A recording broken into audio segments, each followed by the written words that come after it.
Malala Yousafzai, a bright student from Pakistan, has become a strong supporter of women getting a good education.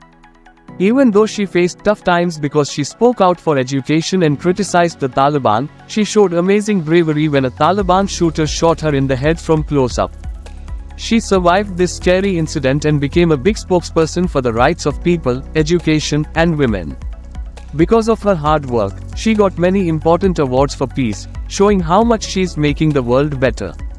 In 2014, she got the Nobel Peace Prize along with Kailash Satyarthi, who's also from India and works to make sure kids have good rights. Malala was born on July 12, 1997, in Mingra, which is in the Swat district of northwest Pakistan. She was born into a Sunni Muslim family and was given the name Malala, which means grief-stricken, inspired by a famous female Pashtun poet and warrior from Afghanistan.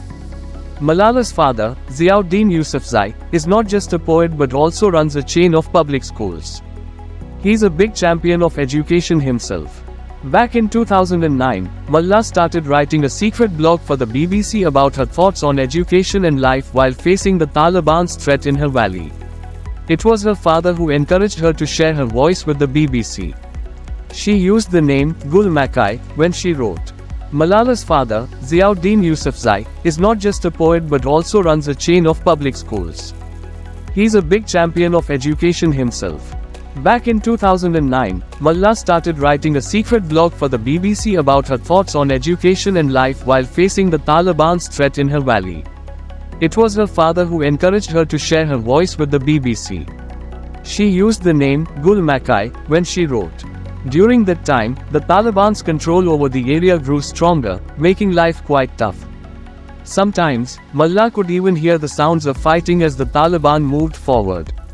As their power increased, they made strict rules: no TV, no music, and women couldn't go shopping or go to school much. Many schools for girls were destroyed, which scared the students into staying home, worried about the Taliban's anger. For a short while, there was a small relief when the Taliban said girls could study if they wore burqas. But fear was everywhere, and both Malala and her father started getting threats because they spoke out. It got so scary that they worried about their safety. Malala's father thought about sending her to a boarding school far away from Swat, but Malala didn't want to leave her home, no matter what. As the BBC blog came to an end, Malala's story found its way into a documentary by New York Times reporter Adam B. Alick. This film let more people know about her, and her secret identity as the BBC blogger was revealed. In 2011, she got a big honor, Pakistan's first National Youth Peace Prize. Archbishop Desmond Tutu also saw her courage and nominated her for the International Children's Peace Prize. Because Malala's voice grew stronger and she spoke out against the tough Taliban, they got worried. In 2012, the Taliban leaders met and made a scary decision: they voted to harm her. This showed how much her words were shaking things up and making a difference. Through all the challenges, Malala's journey stands as a shining example of how one person's bravery and determination can change the world in a big way. On a fateful day, October 9, 2012, something terrible happened. A person wearing a mask got onto Malala's school bus and asked, "Who is Malala? Tell me, or else I'll shoot all of you." It's hard to imagine, but they found out it was Malala and then they shot her with just one bullet. The bullet went through her head, neck, and shoulder. This terrible incident hurt two other girls too, but luckily not as badly as Malala. It's a really sad thing, showing how life can change so suddenly because of violence. After surviving the terrible shooting, Malala was in really bad shape. Her dad thought she might not make it and even told the village to prepare for her funeral.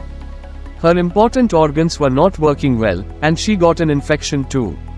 She was in a deep sleep and was taken to a hospital in Rawalpindi. Then, on October 15th, things changed. She was taken to a special hospital in Birmingham, UK, known for helping people hurt in wars. After a little while, she woke up from her deep sleep and started getting better. She left the hospital on January 3, 2013, and went to a temporary home in the West Midlands with her family.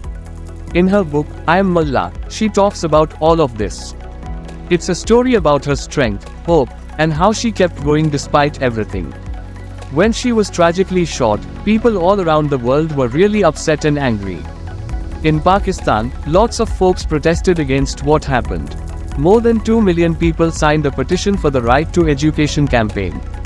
Because of this, Pakistan was able to pass its first ever law about the right to education. The person who spoke for the Pakistani Taliban, Esmullah Ehsan, tried to make himself look important by saying he did it. He said bad things about Mullah, calling her a symbol of something bad. But some good Islamic leaders in Pakistan didn't agree with him at all. They said it was wrong to hurt a schoolgirl and that there was no real religious reason for it.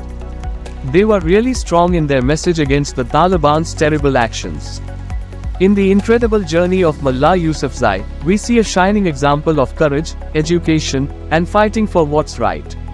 From surviving a terrible attack to becoming a strong voice for the whole world, Malala's story shows us how hope can conquer challenges.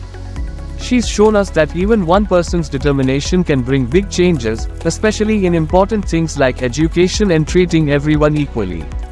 Malala's story will keep inspiring us to overcome difficulties, stand up for fairness, and work hard for a future where everyone's voice matters and everyone can make a difference.